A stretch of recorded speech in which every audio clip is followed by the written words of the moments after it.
할렐루야. 우리 인사하겠습니다. 사랑합니다. 축복합니다. 잘 오셨습니다. 우리 옆 사람, 뒷 사람에게 인사하겠습니다. 네. 시즌이 아주 수상한 시즌으로 우리가 살고 있는 것 같습니다. 쉽지 않은 소식들, 또 예상치 못한 일들이 많이 일어나도 우리 하나님은 하나님신 줄 여러분 믿으시기 축복합니다. 오늘 말씀은 원하건대 주는 하늘을 가르고 강림하소서라는 제목으로 말씀을 나누도록 하겠습니다. 부흥은 어떤 시기에 일어나냐면 바로 이사야서 64장과 같은 분위기에서 일어나요. 64장의 분위기는 어떤 분위기냐면 이게 아무리 봐도 소망이 없어요. 소망도 없고 하나님을 찾는 사람도 없고 상황은 절망적이고 기도도 사라진 것 같고 바로 이럴 때 특별한 이 하나님의 사람들 이사야와 같이 기도하는 사람을 일으키셔서 또 회개하고 중보하면서 시작되어지는 것이 부흥이다라고 말을 합니다. 오늘 말씀은 이사야서 63장에 이어서 계속되는 절망적 상황에 하나님의 긍휼을 구하는 그런 회개의 기도 본문들입니다.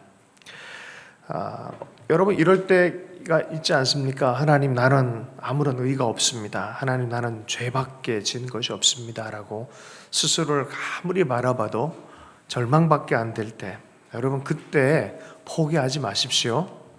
할렐루야. 원래 그런 존재입니다. 다시 한번요. 우리 인간은 원래 그런 존재입니다. 그래서 내 힘으로 사는 게 아니라 하나님의 은혜로 살도록 부름받은 사람이에요. 절망하지 않길 축복합니다. 예. 우리를 구원하실 하나님의 이유가 있다면 우리의 어떤 의가 아니에요. 의가 아니라 의를 행하면 얼마나 좋겠습니까? 하나님 입장에서는. 그러나 의가 아니라 그분과의 관계예요. 관계. 내가 어떤 존재로 있느냐 이것이 매우 중요합니다. 그래서 오늘 본문 보면 우리는 주의 백성 아닙니까? 당신은 우리의 주님 아니십니까? 라고 간구하고 있습니다. 근본적인 태생 외에는 다른 어떤 것으로도 기도의 근거를 가질 수 없을 정도로 망가진 삶이 이스라엘의 삶이었어요. 다 범죄했고 다 하나님의 길을 즐거워하지 않았다라고 말합니다. 그래서 하나님, 이제 하나님이 필요합니다라는 거예요. 그때 하나님이 누구를 보내십니까? 메시아, 구세주를 보내주십니다. 이사야서 53장의 기록에 그렇게 돼 있어요. 우리는 다 각기 제 길로 갔거늘 우리 죄의 길대로 살았는데 하나님이 우리의 죄를 누구한테 맡기셨다고요? 우리 구세주이신 예수 그리스도께 다 맡기셨다는 거예요. 우리는 그래서 근본적으로 인간이면 누구나 다 구세주가 필요한 줄로 믿습니다. 주님이 필요해요. 난 주님 필요 없습니다 라고 말하는 사람들은 아직 나에게는 의가 있습니다 라고 말하는 사람들이에요. 난 내 의로 구원할 수 있습니다 라고 착각하는 사람들입니다. 성경에서는 분명하게 얘기를 합니다. 인간 안에서는 의를 만들 수 없다라고 말해요. 무엇인가 선한 것을 만들어 보려고 합니다. 무엇인가 사랑에 대해서 포착을 하고 사랑하려고 합니다. 그런데 만들 능력도 없고 사랑할 능력이 없어요. 사랑이 좋다는 걸 알아요. 그런데 안 되는 걸 어떻게 해요? 안 되잖아요. 동감이 안 되십니까? 우리가 뭔가를 만들어내요? 만드는데 괴물을 만들어내요? 프랑켄슈타인. 그럼 내 존재를 바라봐도 그래요. 내 속에 뭐가 있어요? 지킬과 하이드가 있어요. 지킬 박사와 하이드 씨 아십니까? 밤낮으로 달라지는 내면 속에 다른 두 인생들이 있는 것 같은, 여러분 이게 로마서 7장의 존재성이에요. 내가 하나님을 따라가고자 하는데 내 속에 다른 법이 있다는 거예요. 이 둘이 얼마나 고통스럽게 싸우는지 모른다라고 말하는 거죠. 그래서 우리가 우리의 생수를 만들려고 해서 우리 나름의 우물을 만들었는데 그게 뭐예요? 터진 웅덩이다. 물을 저장하지 못할 터진 웅덩이다라고 말해요. 이게 우리의 영적인 솜씨예요. 우리의 지문이 남아있어요. 메이드 인 우리 이렇게 해서 다 터져버리고 괴물을 만들어 놓고 이것이 인간의 모습이다라고 말합니다. 이럴 때 우리는 눈을 들어야 돼요. 그리고 하나님을 향해서 기도가 다시 시작해야 됩니다. 그리고 이렇게 정직하게 고백해야 돼요. 하나님 없이는 하나님 할 수가 없습니다. 구세주가 없이는 하나님 이것을 돌파할 수가 없습니다. 정직하게 기도해야 될 줄로 믿습니다. 그래서 온난화 문제, 지구촌 코로나 19 문제 이것을 통해서 많은 믿음의 사람들이 시선이 두 가지로 이렇게 대충 분류가 돼요. 하나는 하나님의 진노다. 또 하나는 인간의 잘못을 하나님은 애통해 하신다. 뭐가 맞는지 서로 토론도 많이 해요. 대충 보면은 그런 분위기예요. 우리의 잘못으로 세상이 망가졌는데 이것에 대해서 하나님을 바라보니까 여러 가지 생각들이 많이 있는 모습입니다. 대신 이런 근본 질문을 하게 돼요. 인류의 미래는 어떻게 될 것인가? 또 하나님, 이때 하나님 뭐라고 말씀하십니까? 믿음 있는 사람들은 이런 궁금증이 있습니다. 제가 어저께 하늘을 쳐다봤어요. 밤에. 와, 서울 하늘이 이렇게 맑은 적이 없었어요. 제 머리 바로 위에 별이 반짝이기 시작했어요. 얼마나 반짝이든지 한번 오늘 밤에 보세요. 하늘이 열려 있더라고요. 별빛을 보면서 마음이 뭉클했어요. 야, 그동안 이걸 참 못 보고 살았었구나. 그런데 하나님은 참 인간들을 위해서 별을 만들어 놓으신, 그러면서 이 감동이 저는 됐어요. 여러분은 어떤지 모르겠어요. 아마 예술가들은 밤을 보면서 별빛을 보면서 아마 노래를 만들었을 것 같아요. 하나님 그거 보시기 좋았을 것 같아요. 그럼 별을 보는 인간의 모습을 상상하면서 별을 만드시고. 자, 그런데 어느 순간 우리가 만들어놓은 문명과 이기와 우리가 쌓아놓은 탑들 통해서 그 하늘을 잃어버렸어요. 별을 잃어버렸어요. 근데 이번에 위기를 통해서 다시 별을 다시 바라보지 않으면 안 되겠다라는 의식들이 하나님을 향한 전환의 시각들을 이제 요구하는 때가 된 것 같아요. 진짜 신앙인이 되지 않으면 안 되겠다. 할렐루야. 옆 사람이 하늘을 보며 사십시다. 좀 뜬금없는 얘기 같지만 이게 하나님 바라보며 살자라는 뜻입니다. 하나님 바라보며 사십시다. 몇 해 전에 교회의 세속화를 걱정했던 중국 가정교회 젊은 리더에게 목사님들이 물었어요. 저도 좀 몇 번 만난 적이 있어요. 야, 이게 중국이 자꾸 이렇게 교회를 핍박하면 어떡하냐 이렇게 했더니 30대 중반에 그 밑에 한 수십만 명을 이끌고 있는 전문 리더가 이런 얘기를 했었어요. 우리는 고난을 걱정하지 않습니다. 고난이 교회를 교회답게 합니다. 도리어 세속화되어지는 중국 교회가 살아날 기회라고 생각합니다. 그런 얘기를 했단 말이죠. 그러니까 얼마나 마음이 뜨거워지던지 사람들 보기에 좋은 뭐가 이제 멋지게 보이는 이게 아니라 진짜 하나님 보기에 진짜인 교회에 대한 갈망이 이렇게 표현된 것 같아서 마음이 뜨거워졌습니다. 오늘 본문을 좀 보겠습니다. 오늘 본문에는 부흥 이천이라는 우리 고영원 선교사님의 노래 오늘 우리 불렀죠. 그 첫 구절이 여기에 나와요. 진실한 하나님을 향한 전환. 오십시오 성령님, 오십시오. 부흥을 허락해 주십시오. 변화를 주십시오. 위로부터 오는 불을 통해서 하나님 진짜 전환이 되어지기를 원합니다. 여기서로는 우리는 망했습니다 라고 말하는 구절이에요. 우리 1절과 2절 말씀 한번 읽어보겠습니다. 본문으로 들어가겠습니다. 함께 읽습니다. 시작. 원하건대 주는 하늘을 가르시고 강림하시고 주 앞에서 산들이 진동하기를 불이 물을 끓임 같게 하사 주의 원수들이 주의 이름을 알게 하시며 이방 나라들로 주 앞에서 떨게 하옵소서. 진실한 하나님의 부흥, 위로부터 오는 불이 하나님 우리 가운데 있기를 원합니다. 여러분, 이 기도는 우리의 기도가 되어야 될 줄로 믿습니다. 오십시오. 오십시오. 주님 오십시오. 내 삶에 찾아와 주십시오. 오십시오 주님, 오십시오 주님. 우리 가정에 찾아와 주십시오. 오십시오 주님, 오십시오 주님. 우리 교회 가운데, 이 민족 가운데 찾아오십시오. 그 기도예요. 어떻게 찾아오시라고요? 산이 진동하는 것처럼, 지진이 일어난 것처럼, 불이 섭을 다 살라버리고.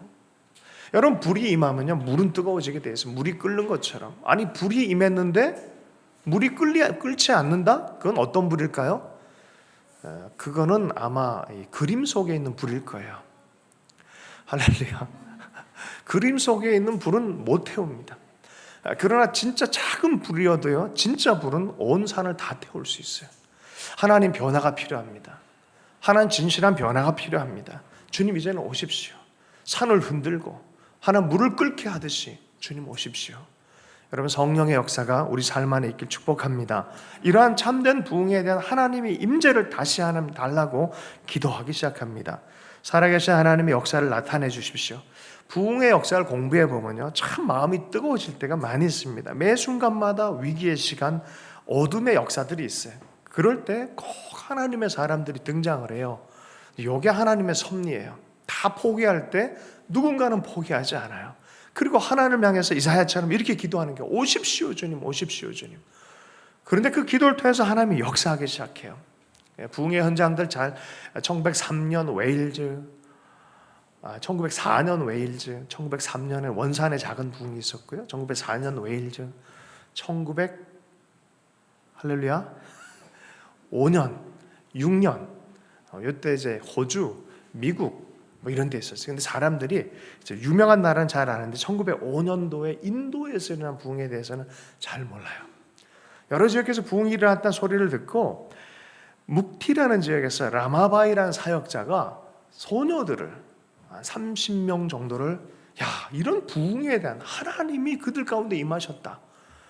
우리도 이 하나님의 소식을 듣고 우리도 기도하자라고 해서 자원하는 소녀 30명을 모집해가지고 매일마다 부흥을 위해서 기도했어요. 무슨 일이 일어날게요? 얼마 있지 않아서 부흥이 임해버린 거예요. 주님이 그들 위에 강림하기 시작했어요. 이게 그 지역 사회를 변화시켰고 나라를 변화시키는 인도의 유명한 부흥의 소식이 됐어요.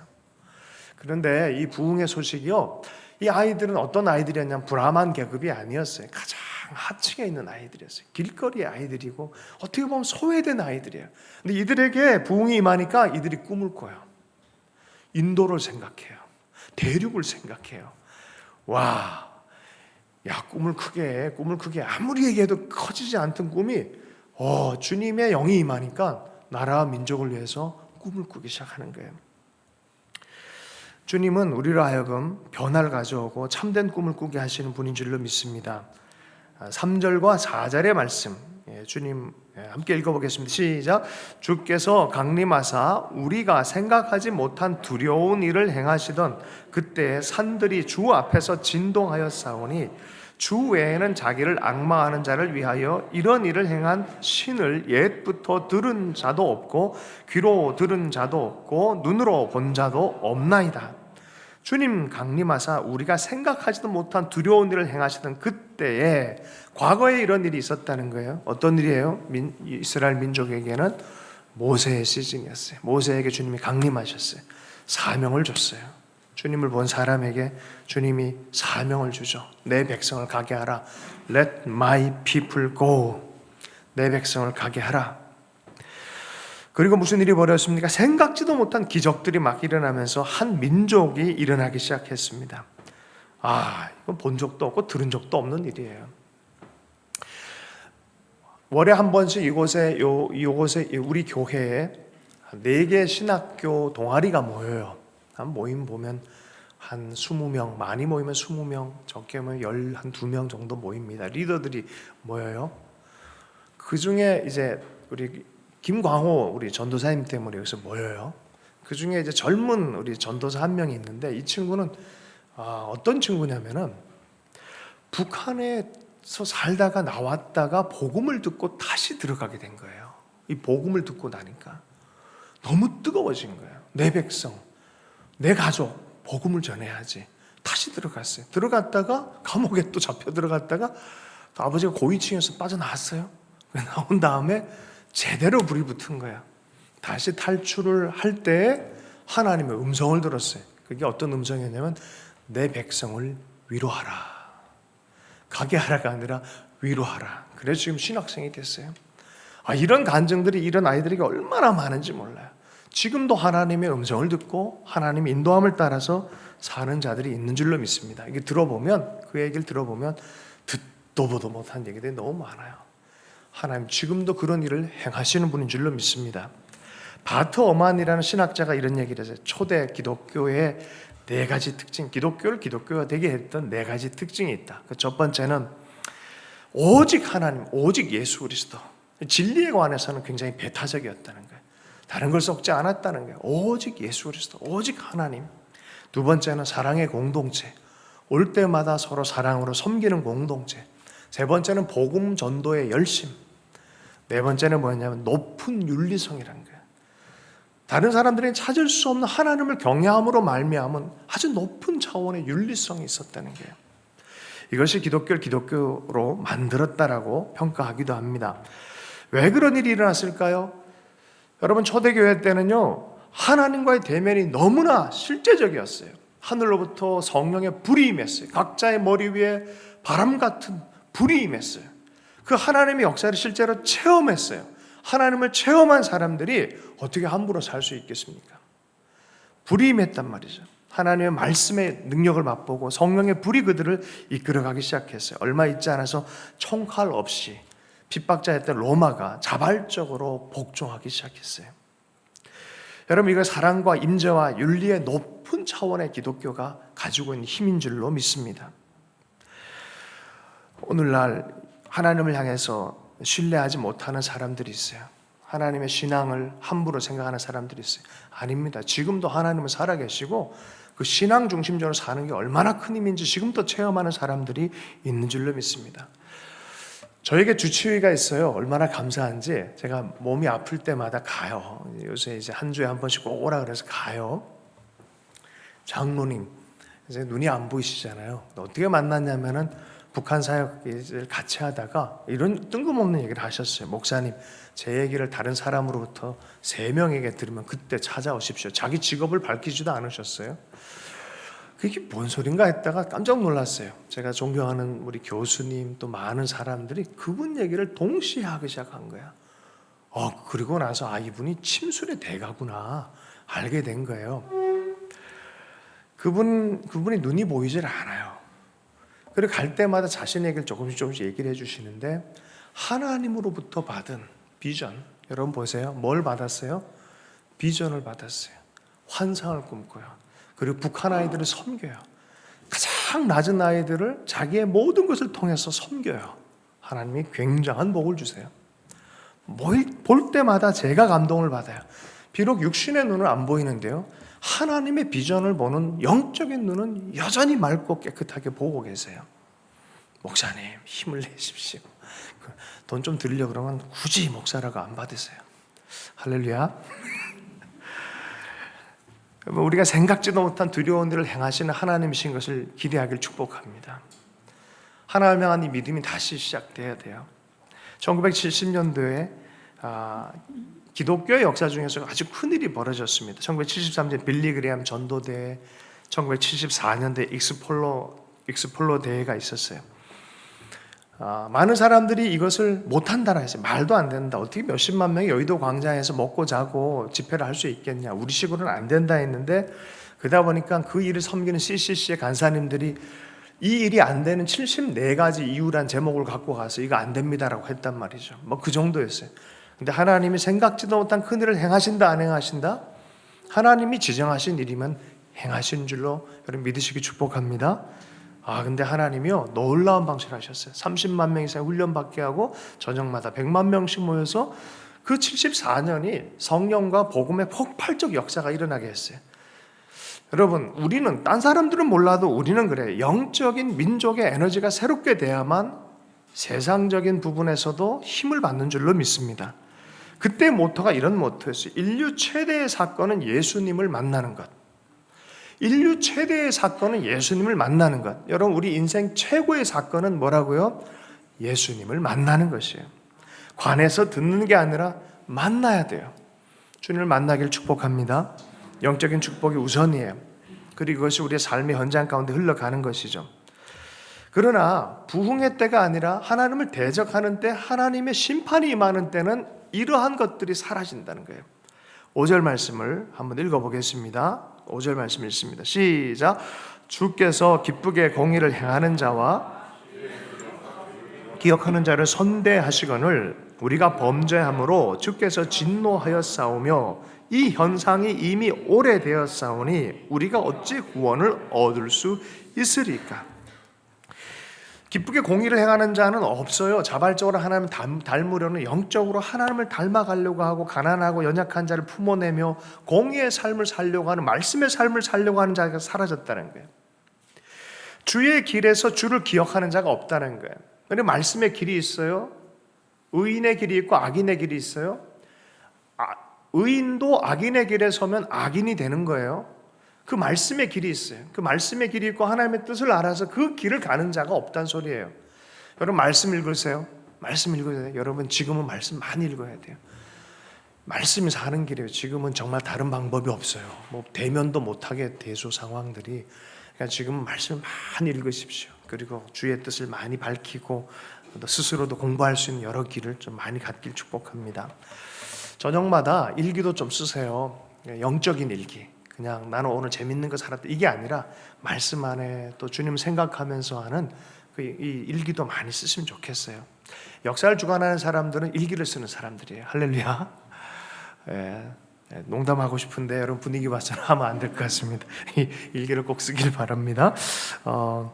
그래서 날마다 주의 길을 밝히며 그 길을 가는 자들, 그런 자가 없으니, 그리고 우리는 범죄밖에 없으니, 아니 어떻게 하나님의 진노를 피할 수 있냐? 그런데 이런 현상이 어떻게 됐다고요? 이 현상이 이미 오래됐다는 거예요. 어휴, 성경 안 읽어도 살고 기도 안 해도 살고 별일 없는 것 같이 사는 게 아주 오래된 현상이라는 거예요. 그러니 어떻게 이 범죄에 대한 심판을 피할 수 있겠냐는 거예요. 여러분 자꾸 안 보면 멀어지는 것처럼 그래요. 제가 그냥 이걸 옛날에 어릴 때 이렇게 외웠어요. 사행습인 이렇게 외웠어요. 생각이 바뀌면 뭐라고요? 행동이 바뀌고, 행동이 바뀌면 습관이 바뀌고, 습관이 바뀌면 인격이 바뀌고, 인격이 바뀌면 운명이 바뀌는 거예요. 내 생각이 어떻게 계속 하나님 앞에 머물러 있는 자가 우리의 영원한 운명이 된다는 것을 알 필요가 있습니다. 안 그러면 어느 순간에 이 일이 오래됐기 때문에 심판을 피할 수가 없다는 거예요. 변화하고 전환해야만 할 때가 있어요. 우리로서는 어쩔 수 없는 곤고한 상황, 또 그런 상황에 딱 처지에 딱 들어왔을 때는 빨리 돌이켜서 하나님 하고 부르짖는 지혜가 있어야 될 줄로 믿습니다. 6절의 말씀을 함께 읽겠습니다. 함께 읽습니다. 시작.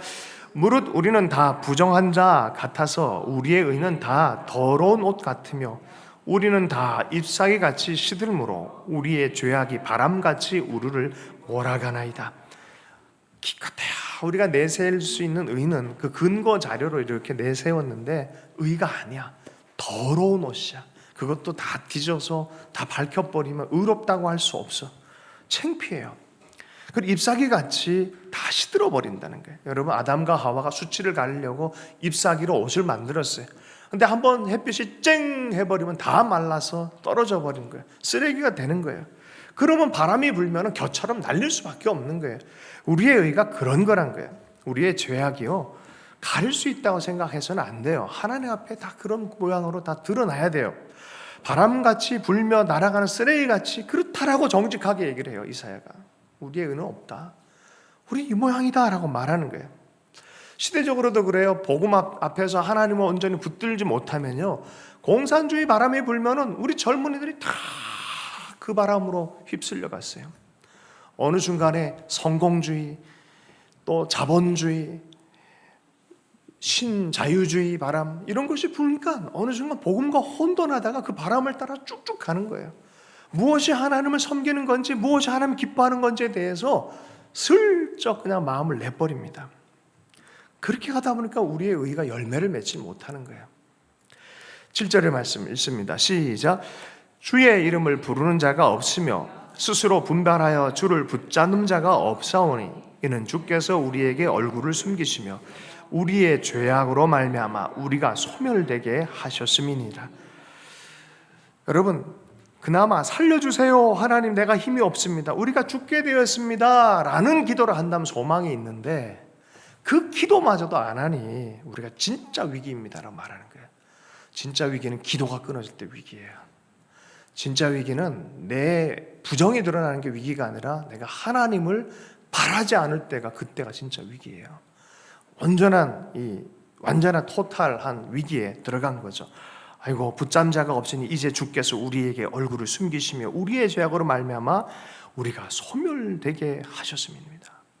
하나님 이러면 안 됩니다. 기도의 영을 주십시오. 내가 왜 기도를 안 합니까? 스스로가 판단할 줄 알아야 돼요. 하나님 내가 왜 기도를 안 합니까? 혹시 하나님이 나의 가운데 은혜를 저버리려고 하시는 겁니까? 하나님 내가 심판 가운데 들어가는 겁니까? 좀 무서운 얘기지만 기도가 사라질 때 이렇게 생각할 줄 알아야 된다는 거예요. 이사야가 그런 거죠. 우리 죄악을 말미암아 우리를 소멸하게 하시려고 우리가 기도를 안 하게 하십니까? 이런 얘기를 하는 거예요. 여러분 두려운 마음이 들면은 1시간 이상 기도하십시오. 시험에 들지 않도록 1시라도 깨어서 기도하지 않아야겠냐라고 말해요. 만약에 그 제자들이 예수님 당시에 기도했더라면 그렇게 십자가의 현장에 창피하진 않았을 거예요. 어떻게 보면 담대하게 믿음으로 돌파하는 현장들, 주님을 기다리는 현장이 됐을 텐데 기도하지 않으니까 이게 다 넘어가는 거예요. 여러분 간절한 기도와 간구가 사라지면 하나님의 얼굴이 숨기 시작돼요. 사실 하나님은 늘 계신 분인데 우리가 기도하거나 간구하지 않으면요 주님의 얼굴이 안 보여요. 우리가 공해를 만들어서 하늘의 별이 안 보이는 것과 똑같은 거예요.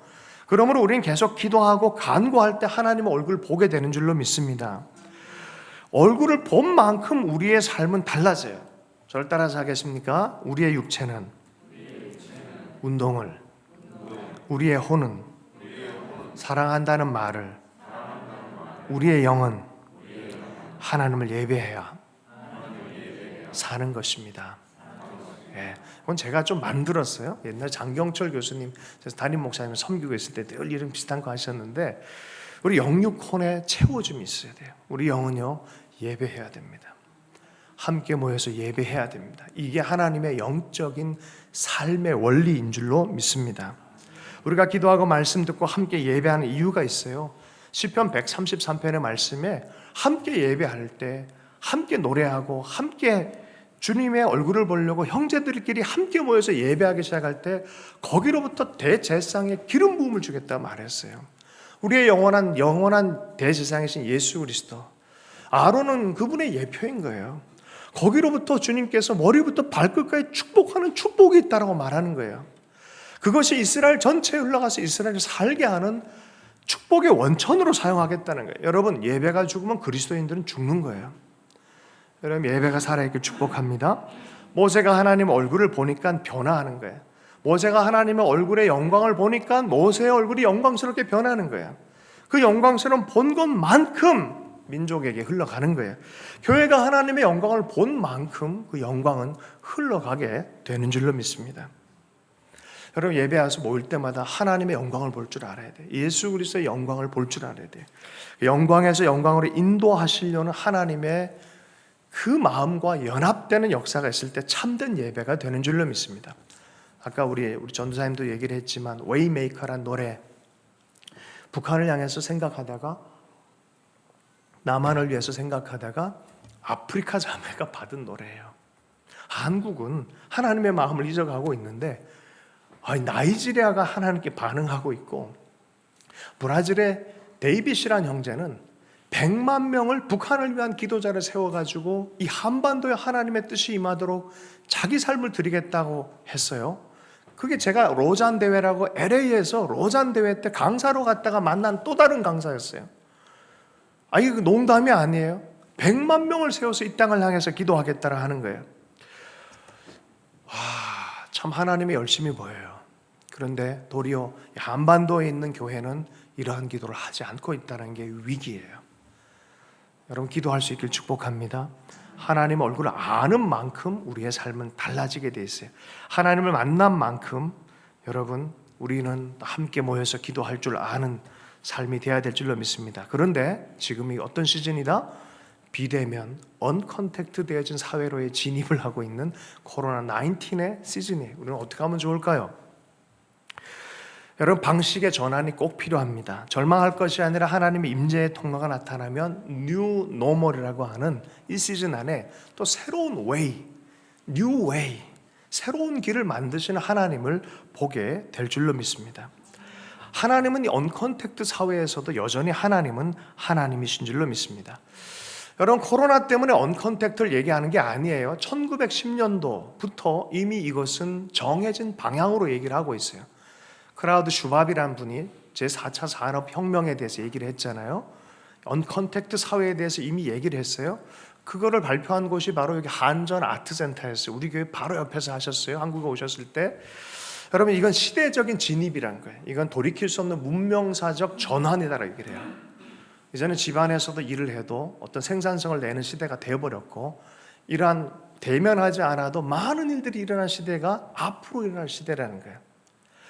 이런 곳에서 두려움 없이 맞닥뜨리기 위해서는 하나님의 얼굴을 구하고 창조적인 또 대응을 해야 될 줄로 믿습니다.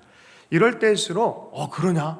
이제 하나님의 방식이 아니라 세상 지혜를 막 따라갔다가 와당 또 넘어지기 시작합니다. 이곳에서도 하나님을 경외하는 마음으로 지혜를 가지고 미래를 대비할 줄 아는 그런 하나님의 지혜자가 필요한 줄로 믿습니다. 8절의 말씀 한번 읽어보겠습니다. 함께 읽습니다. 시작. 그러나 여호와여, 이제 주는 우리 아버지시니이다. 우리는 진흙이요 주는 토기장이시니 우리는 다 주의 손으로 지으신 것이니라. 하나님, 우리가 어떤 근거도 없고 의의 모습도 없고 심판받아도 마땅한 모습이지만 하나님 딱 하나 근거 있습니다. 뭐라고요? 주는 우리 아버지입니다. 당신이 우리 주권자이십니다. 우리는 진흙입니다. 이거 고백 많이 하죠. 지금은 이 고백을 많이 하셔야 될 때. 주는 내 아버지이십니다. 주는 내 절대 주권자이십니다. 당신이 내 토기장이십니다. 나는 토기이고 당신은 토기장이십니다. 우리는 다 주의 손으로 지음 받는 자들입니다. 라는 절대 주권을 계속 인정해 드려야 돼요. 높은 예배와 기도를 드리는 것이 바로 이것인 줄 저는 생각합니다. 여러분, 그래서 하나님과의 관계성 안에서 자기를 자꾸 선포해 주세요. 나는 하나님의 자녀입니다. 나는 하나님의 양입니다. 나는 하나님의 토기입니다. 대학생 때부터 많이 불렀던 노래가 있어요. 우리는 주의 백성이오니. 역대하 7장 14절의 말씀을 갖고 노래한 노래예요. 그 가사를 보면 이렇게 돼 있어요. 우리는 주의 백성이오니 주의 그 큰 이름 선포합니다. 이것 어두운 세상의 빛으로 부르셨네. 주의 얼굴 구할 때 역사하소서. 교회를 세우시고 이 땅 고쳐주소서. 주님 나라 임하시고 주 뜻 이루어지이다. 제가 요새 요 가사를 보면서 교회를 세우시고 라는 부분이 작사가는 요걸 염두에 줬겠다는 생각이 요새 들었어요. 뭐냐면 교회를 교회답게 세우시고 이 땅을 고쳐주십시오. 하나님의 이름이 있는 그 백성들이 기도하기 시작할 때 그 땅은 고쳐집니다. 근데 그 이름이 있는 사람들의 특징이 뭐냐? 하나님의 절대 주권을 인정하는 겸손한 자들이에요. 악에서 떠난 거룩한 자들이에요. 겸손하고 거룩한 자들이 그의 이름이 있는 그들이 와서 기도하기 시작할 때 그 땅을 고치겠다고 주님 말씀해요. 이게 역대하 7장 14절의 말씀이에요.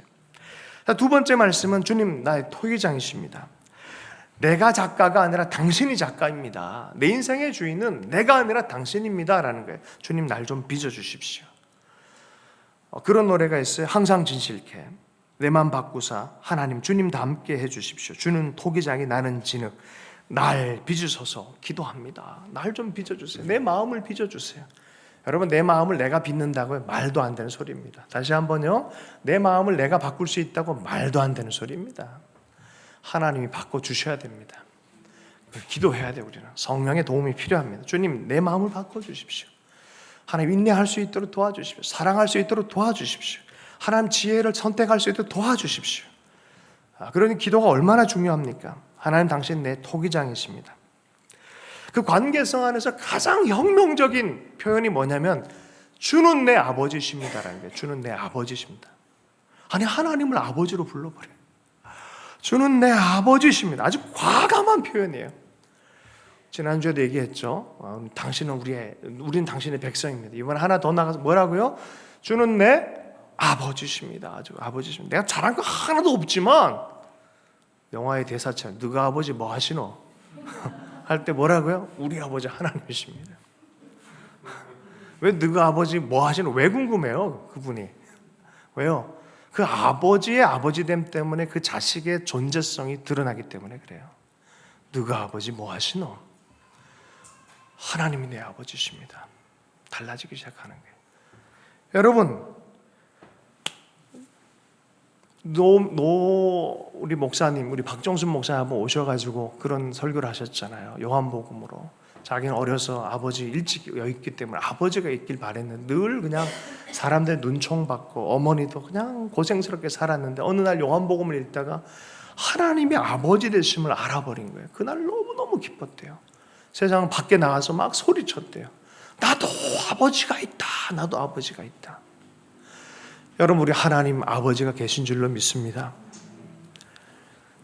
얼마 전 어저께 했던 얘기예요. 우리 성주 윤 목사님의 아들 성주가 츤데레 사랑이 많다고, 은근히 사랑을 잘 베푼다, 인기가 많다고 그런 얘기를 했어요. 그랬더니 우리 윤 목사님 그렇게 돼. 그놈의 자식 날 닮아서. 우리 함께 다 웃었어요. 네. 네, 아버지, 네, 그죠? 아버지와 아들, 하나님이 아버지 되신데 뭐가 걱정이 되겠습니까? 하나님의 아버지 됨을 포기하지 않으시는데 무엇이 절망할 게 있겠습니까? 아버지 되심, 그 아버지. 다윗은 한 걸음 더 나가서 깨달았어요. 다른 번역본에 보면, 새 번역이나 이런 번역본에 보면 시편 27편이 조금 다르게 좀 나가요. 그 중에서 27편 10절의 말씀에 이런 말씀이 있어요. 나의 아버지와 나의 어머니는 나를 버려도 주님은 나를 돌보아 주십니다. 하나님이 이만큼 더 깊어진 거예요. 육신의 아버지 어머니보다 더 깊은 차원의 하나님 아버지 되심을 경험을 한 거예요. 여러분, 하나님을 그렇게 섬기는 사람들이 있어요. 그런데 하나님을 무슨 종교처럼 섬기는 사람들이 너무 많아요. 요새는 진짜와 가짜가 갈라지는 시대예요. 지금은 신앙생활 바르게 할 필요가 있어요. 하나님은 나의 아버지십니다.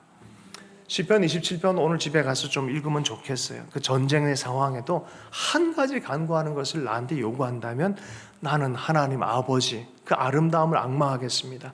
하나님 나한테 기회가 있다면 나는 하나님의 집에 문지기가 되는 게 원합니다. 이 사람이 누구예요? 최고의 정치인 다윗이에요. 다윗, 정치인, 왕, 정치인이 이런 얘기를 하고 있어요. 힘이 없을 때 다윗이 아니에요, 여러분. 힘이 있을 때 다윗이에요. 정치적 능력이 있을 때 다윗이에요. 근데 그의 갈망에는 뭐가 있어요? 하나님을 향한 갈망이 있어요. 라인홀드 니부어라고 미국의 정치 사상 철학에 굉장히 뛰어난 분이 있어요. 목사님이시기도 한 분인데 이분이 이런 책을 썼어요. 도덕적 인간과 비도덕적 사회. 이 책에서 저는 아주 잊지 못할 문장이 딱 잡힌 게 있어요. 한번 읽어드릴게요. 정치인의 현실 감각은 도덕적 선지자의 어리석음에 도움을 빌리지 않는다면 정말로 어리석게 되고 말 것이다. 정치인 입장에서 보면은 윤리적이고 도덕적인 하나님의 사람들의 얘기가 붕 뜬 얘기처럼 보인다는 거예요. 그런데 그 얘기에 귀를 기울이지 않으면 정치인이 어리석어진다는 거예요. 역으로 도덕적 선지자의 이상주의는 인간의 현실적 집단 생활과 교류하지 않는다면 정치적으로 아무런 좋은 것이 없을 뿐더러 도덕적 혼란만을 일으킬 뿐이다. 우리의 선지자적인 그런 것이 삶과 연결되지 않으면 그 또한 혼란만 가져올 것이라는 거예요. 신앙에 기반한 윤리적인 도덕, 가장 심오한 내면의 성찰, 하나님을 향한 태도예요. 이것을 우리는 무시하기 시작하고 정치적인 계산을 하고 이익을 계산하면서 이 신앙이 아무것도 아니다 하면 우리가 아무것도 아닌 것이 되어버린다는 소리예요. 이 시즌은 누구보다 하나님을 더 갈망해야 될 줄로 믿습니다. 항상 이 양쪽이 우리 개인적 삶에도 공존해요. 부딪히기도 하고. 그러나 중용이 필요해요. 지혜가 필요해요. 먼저는 하나님을 먼저 생각할 수 있는 지혜가 필요한 줄로 믿습니다. 정치적인 인물 다윗이 이렇게 그래서 그런 걸 알았기 때문에 하나님을 갈망합니다라고 기도할 줄 알았던 것이죠. 아버지가 계십니다. 내 삶에 아버지가 계시고 내가 왕이지만 이 나라의 왕은 당신이십니다. 당신이십니다. 말할 줄 아는 거죠. 국가의 위기 시에 어떤 나라들은요 모든 걸 다 스톱하고 우리 하나님의 얼굴 구하자라고 했던 분들이 있어요. 처칠이 그랬고 링컨이 그랬어요. 참 어느 측면에서 보면 참 복된 나라예요. 다 그런다고 다 승리를 돌아오게 하는 건 아니에요. 그 기도하는 사람의 마음이 진짜 진실하게 하나님을 바라보고 있다면 반드시 길을 내시는 것이 하나님의 뜻인 줄로 믿습니다. 진심의 변화와 진심의 회개와 진정한 변화를 가져오는 키인 줄로 믿습니다. 선지자 이사야가 계속 중보기도 합니다. 우리 9절 말씀을 함께 읽어보겠습니다. 함께 읽습니다. 시작.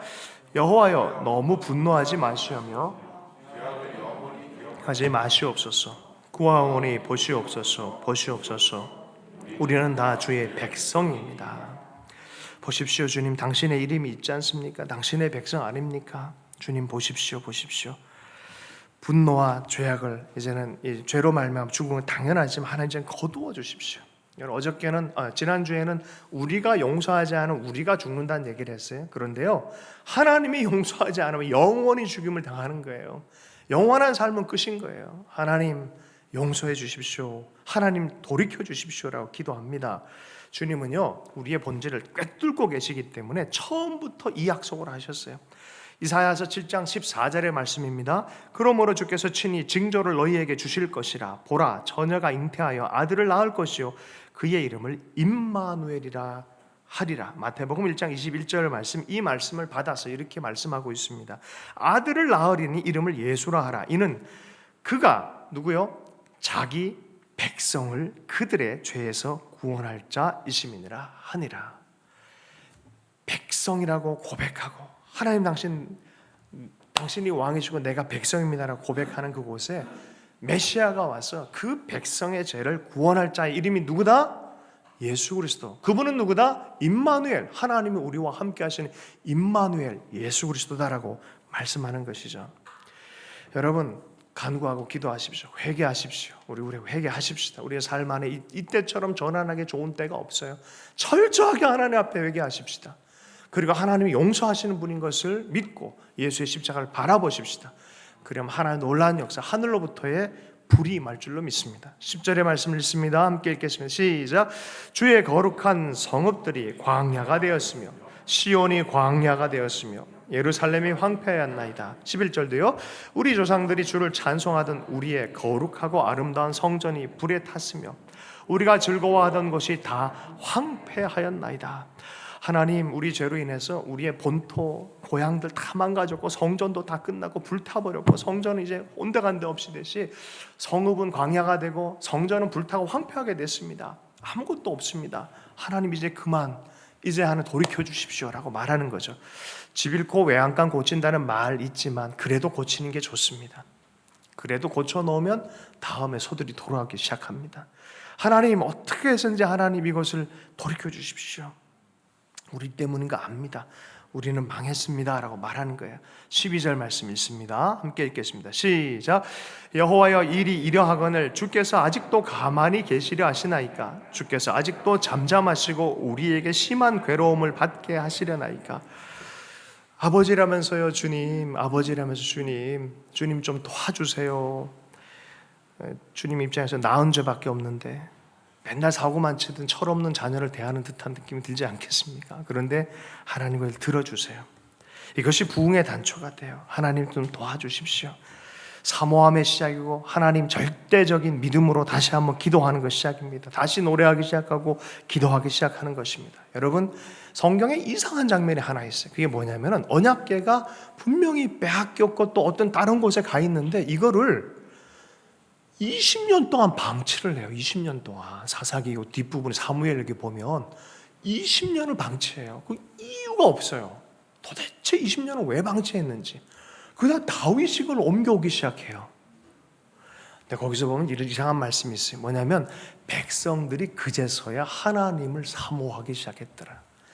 하나님 없이 살아보니까 이제야 죽을 맛이 되는 거예요. 예배 없이 살아보니까 이제야 죽을 맛이 되는 거예요. 이게 얼마나 귀한 것인지 깨닫게 하나님을 하나님으로 진정으로 인정하고 그분의 그 아름다우심에 대해서 발견한 자들 가운데 하나님의 임재는 돌아오는 거예요. 그냥 막 부른다고 돌아오는 게 아니에요. 여러분, 우리가 먼저 마음의 갈망이 회복될 수 있기를 축복합니다. 우리나라가 6.25 전쟁에서 완전히 다 망가졌잖아요. 심한 고통 가운데서 진짜 아무것도 없었어요. 그럴 때 한 여학생이 하나님만이 해답이라고 배고픈 배를 부여잡고 전쟁 고아들을 돌보고 교회 사역을 하고 남편과 결혼했는데 남편이 죽었어요. 그런데 하나님께 기도하면서 비전을 꿈꿨어요. 그래서 어떻게 하다 보니까 뉴욕에 있는 신학교를 가게 됐어요. 그런데 외국인들이 보기에는 이 자매가 사는 방식이나 이 자매가 온 이 한국이란 나라에 특별한 무엇이 있다는 걸 발견했어요. 그게 뭐냐면 하나님의 불같은 기도가 있다는 걸 발견한 거예요. 그래서 3명이 청년이 찾아왔어요. 아이빌리그에 다니는 청년들이. 자매님, 소식을 들었습니다. 우리에게 기도를 가르쳐 주십시오. 산기도를 가르쳐 주십시오. 자매님이 늘 기도하고 있다는 소식을 들었습니다. 근데 자매 혼자서 형제들 3명을 가기 어려우니까 그건 같이 갈 수는 없지만 이렇게 하면 된다고 찬송을 하고 기도를 하고 그렇게 하라고 가르쳐 준 거예요. 그 3명을 보내고 그 다음 날에 성령 세례를 받고 오신 분들이 계세요. 그분들의 이름이, 이 자매노로 말미암아 성령 세례를 받고 온 분의 이름이 유진 피터슨, 팻 로버슨. 이분은 미국의 하여튼 부대통령까지 출마했던 거 아마 그랬던 분을 제가 기억해요. 그리고 딕 화이츠라는 교정 사역을 했던 분이에요. 이분의 이름은 주선혜 교수님.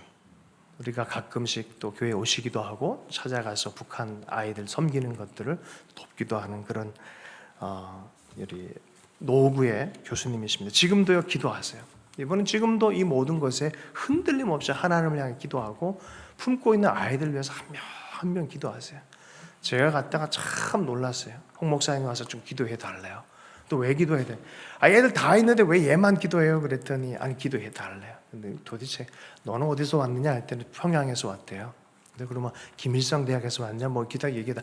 김일성 대학이 아니라 뭐라 국방 뭐 얘기해요. 그래서 그런 대학이 있구나 그랬더니 목사님 ICBM 만드는 데입니다 그러더라고요. 그럼 ICBM 아세요? 네, 저도 그랬어요. 처음에 표정이 대륙간 탄도미사일 만든 데입니다. 이런 얘기를 한 거예요. 그래서 미국의 포스트 닥터로 간대요. 그래서 서울대학에서 학위를 마치고 이제 간다 그러더라고요. 그 아이들의 마음속에는요 하나님이 살아계세요. 경험을 했기 때문에. 교수님의 마음 안에는 하나님 살아계세요. 경험했기 때문에 그래요. 역사와 환경이 바뀐다고 해서 하나님이 사라진 게 아니에요. 우리 속에 하나님을 향한 갈망하는 마음이 사라져서 하나님의 임재가 보이지 않는 거예요. 여러분 이 시즌이 정말 하나님을 향한 갈망의 축복이 있길 축복합니다. 우리 말씀 붙들고 함께 기도하도록 하겠습니다. 시편 27편의 말씀처럼 하나님 우리의 마음 안에 회개할 것들 회개하고 주님을 향한 온전한 갈망으로 하나님 변화하기를 원합니다. 하늘을 가르고 우리의 삶을 찾아와 주시고 가정과 이 시대를 찾아오셔서 하나님 보시기에 기뻐하는 귀한 변환들 하나 가질 수 있도록 역사해 주십시오. 주님을 기대합니다 라고 그렇게 함께 기도하도록 하겠습니다. 함께 기도합니다. 하나님 아버지